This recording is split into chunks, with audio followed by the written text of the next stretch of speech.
Krishna. Hi guys, আজি বহাগৰ 2 তাৰিখ আমাৰ ঘৰত এষাৰি নামৰ আয়োজন কৰা হৈছে। এয়া ভকতসকলক প্ৰথমতে আহিলত বাৰাণ্ডাতে এনেকৈ চাহ দিয়া হৈছে। এয়া শৰাই সঁফুৰা বস্তু, এয়া দাই কলকুঁহিয়া কাটিছে, শৰাই কাৰণে ৰেডি কৰিছে। আৰু অভিজ্ঞানক চাওকচোন, মাহীয়ে দিয়া বিহুৱানখন লৈ ধুনীয়াকৈ খেলি আছে। এইফালে হ'ল ডাঙৰ মহা আৰু এয়া ডাঙৰ মাহী। আৰু এয়া নাম লোৱাৰ আগভাগত আমাৰ গৃহস্থই সেৱা ধৰিছে। ভগৱানে সকলোকে আশীৰ্বাদ কৰক, সকলোমে যাতে নতুন বছৰটো জীৱনটো ভালে কুশলে পাৰ হয়। এয়া ভকতসকলে আইসকলে বহি নাম ল'বলৈ আৰম্ভ কৰিছে। ভাল লাগে সঁচাকৈ, নামেৰে ঘৰখন মুখৰিত হৈ পৰিছে। এয়া নামৰ অন্তত প্ৰসাদ বিতৰণ কৰিছে। প্ৰসাদৰ পিছতে জলপানৰ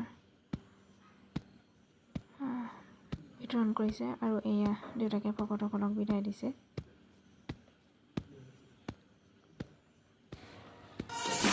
এয়া গতিকে আমাৰ গৃহত সংগীতনৰ পাৰ্টি হৈছে। অভিজ্ঞানে ধুনীয়াকৈ বহি নাম লৈছে।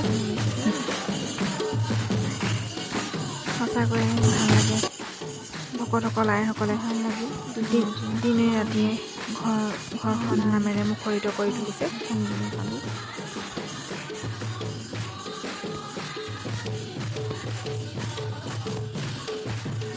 আপোনালোকেও সদায় আশীৰ্বাদ কৰি যাব, সদায় যাতে আমি ভাল কাম কৰি জীৱনত যাতে ভাল কাম কৰি যাব পাৰোঁ, অভিজ্ঞানক সৎ পথত আগুৱাই নিব পাৰোঁ, এগৰাকী ভাল মানুহ হিচাপে যাতে সমাজত প্ৰতিষ্ঠিত কৰাব পাৰোঁ।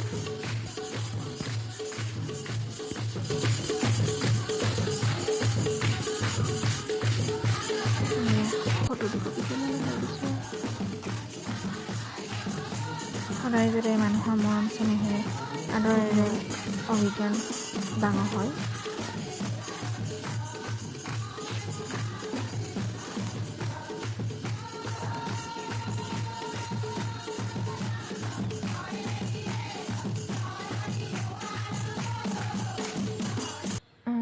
শেষত এয়া ফটো দুকপি লগাই দিছোঁ।